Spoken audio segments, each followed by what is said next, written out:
Pernah nggak sih kalian punya temen yang udah bertahan lama nih dalam sebuah hubungan? Tapi mereka itu bertahan bukan karena semuanya baik-baik aja, tapi karena mereka merasa, wah sayang banget nih, udah jalan sejauh ini masa harus gue lepas? Kita sering melihat orang bertahan bukan karena kebahagiaan, melainkan karena sudah terlalu banyak yang dikorbankan.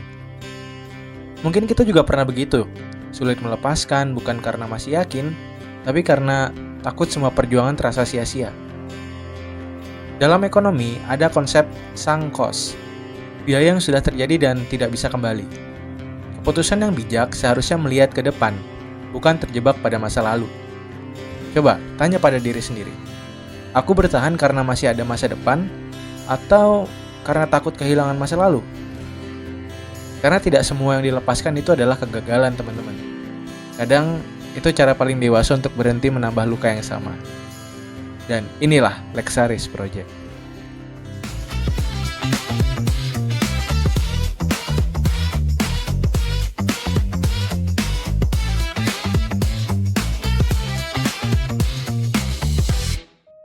Oke teman-teman, tadi di awal gue ada bilang soal sunk cost ya. Nah, dalam ilmu ekonomi, sunk cost adalah biaya yang sudah terjadi dan tidak dapat dipulihkan kembali. Artinya, apapun keputusan kita hari ini, biaya itu tidak bisa kembali. Dalam teori ekonomi klasik, keputusan rasional seharusnya hanya mempertimbangkan biaya yang akan datang, manfaat yang akan datang, bukan biaya yang sudah lewat. Nah, ini penting nih.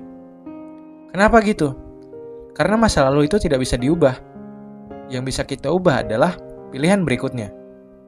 Contohnya ya, misalnya kita membeli tiket film nih, dan ternyata filmnya itu jelek dan gak sesuai harapan kita. Apakah tiket itu bisa dikembalikan dan uang kita bisa kembali? Enggak kan? Nah, uang yang gak bisa kembali itulah yang dinamakan sunk cost. Tapi kemudian ada hal lain yang muncul setelah sunk cost, yakni pilihan alternatif. Kadang ada yang berpikir gini, gue udah bayar mahal, masa tinggal keluar bioskop dan ninggalin film sih, rugi banget. Tapi ada juga yang berpikir, kalau gue di sini terus lama-lama, gue cuma buang waktu lebih banyak nih. Nah, pilihan yang terbaik dan rasional adalah yang kedua. Kenapa? Karena semua aspek kehidupan yang terjadi, entah psikologi, sosial, ekonomi, politik, dan lainnya, harus berdasarkan spekulasi untuk masa depan, dan bukan masa lalu. Kita lihat pilihan pertama itu dia nggak mau pergi karena dia udah bayar. Berbeda sama pilihan kedua, dia pergi karena nggak mau buang waktu lebih banyak lagi. Itulah bedanya.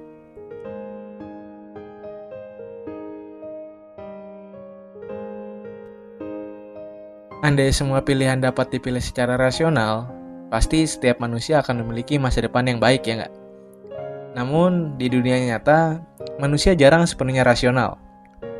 Dalam kajian behavioral economics yang banyak dipopulerkan oleh Daniel Kahneman, dijelaskan bahwa manusia memiliki kecenderungan psikologis untuk menghargai apa yang sudah terlanjur mereka keluarkan. Kita merasa, kalau berhenti sekarang berarti usaha kita sia-sia nih. Kalau mundur sekarang berarti kita kalah. Dan kalau kita melepas sekarang, berarti semua pengorbanan sebelumnya tidak ada artinya. Padahal secara logika, berhenti hari ini itu tidak menghapus masa lalu. Ia hanya menghentikan kerugian berikutnya. Disinilah yang disebut sunk cost fallacy. Kekeliruan berpikir karena kita membiarkan masa lalu menentukan masa depan. Dan pola ini tidak hanya terjadi di bisnis atau investasi. Ia sangat sering terjadi dalam, hubungan manusia.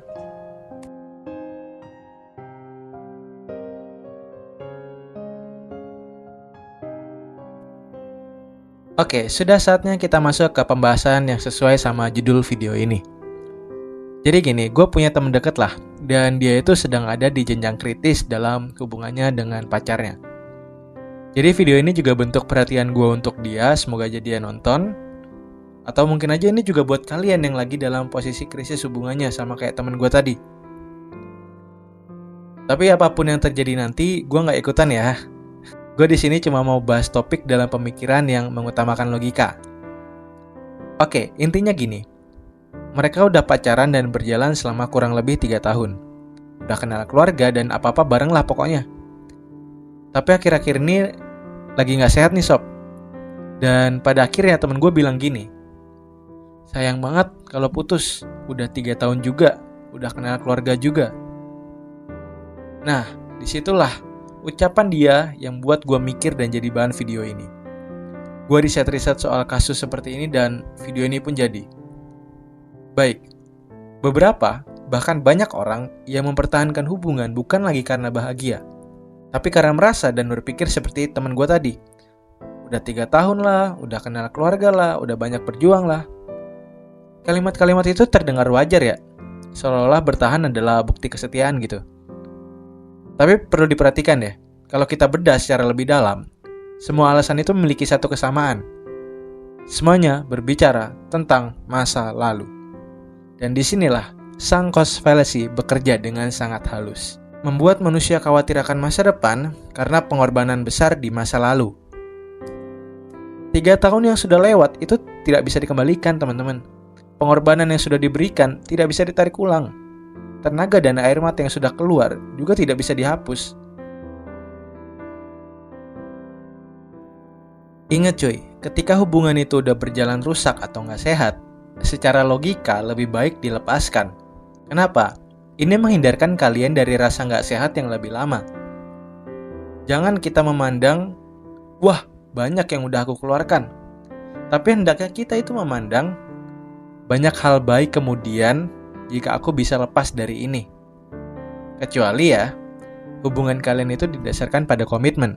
Artinya adalah, ketika lo dan pasangan lo sama-sama mau berjuang untuk berubah, gak apa-apa, pertahanin. Beda kalau cuma lo doang nih yang mempertahankan. Kalau kata gue mendingan lepasin ya. Buang waktu, tenaga, pikiran, juga harga diri lo. Kalau kedepannya itu tidak ada pertumbuhan, tidak ada rasa aman, tidak ada saling menghargai, maka bertahan hanya karena masa lalu dan terus berharap untuk kembali baik adalah bentuk penambahan kerugian. Dalam ekonomi, ini disebut escalation of commitment. Kecenderungan untuk terus menambah investasi pada keputusan yang sebenarnya sudah tidak sehat, hanya karena kita tidak mau mengakui kerugian sebelumnya. Tentunya kita tidak ingin merasa rugi dong. Tapi pada kenyataannya, kita justru menambah kerugian itu. Nah, tapi kenapa sih kita selalu berusaha menghargai apa yang kita dapatkan dan cenderung tidak mengakui kesalahan kita? Ya sederhananya, itu manusiawi cuy. Kita memang tidak dirancang untuk mudah mengakui bahwa pilihan kita dulu mungkin kurang tepat. Ada bagian dalam diri kita yang ingin percaya bahwa semua yang kita lakukan pasti ada hasilnya. Bahwa semua pengorbanan pasti akan terbayar. Kayak tadi, terlalu berharap bisa kembali baik di kemudian hari. Karena mengakui itu terasa seperti meruntuhkan gambaran diri yang selama ini kita bangun teman-teman. Lebih mudah berkata, masih bisa diperbaiki nih, daripada kita jujur bertanya, apakah ini memang layak diteruskan? Iya nggak sih, bener nggak? Selain itu, ada rasa takut yang lebih dalam nih. Takut dianggap gagal. Seolah-olah berakhirnya hubungan berarti kegagalan pribadi. Seolah-olah durasi lebih penting daripada kualitas hubungan. Padahal, lamanya waktu tidak selalu sejalan dengan sehatnya hubungan teman-teman. Di titik inilah, sang cost bekerja sangat kuat. Kita malah berpikir seperti ini. Sayang sekali nih kalau semua yang udah kulakukan hilang begitu aja. Tapi kita tidak nyampe untuk berpikir bahwa apakah ini baik untuk masa depanku? Padahal ya, dalam ekonomi ada prinsip yang sangat sederhana dan sangat jernih. Biaya yang sudah terjadi tidak bisa diubah. Ia tidak akan kembali meski kita bertahan lama. Yang masih bisa ditentukan hanyalah keputusan berikutnya. Artinya, seberapapun jauh, seberapapun banyak pengorbanan kalian di masa lalu, orientasinya harus di masa depan. Apakah yang sekarang ini baik atau buruk untuk masa depanku nantinya? Dan seringkali, kedewasaan bukan tentang mempertahankan sesuatu sampai akhir, melainkan tentang berani melihat kenyataan apa adanya, lalu memilih dengan jujur untuk langkah selanjutnya.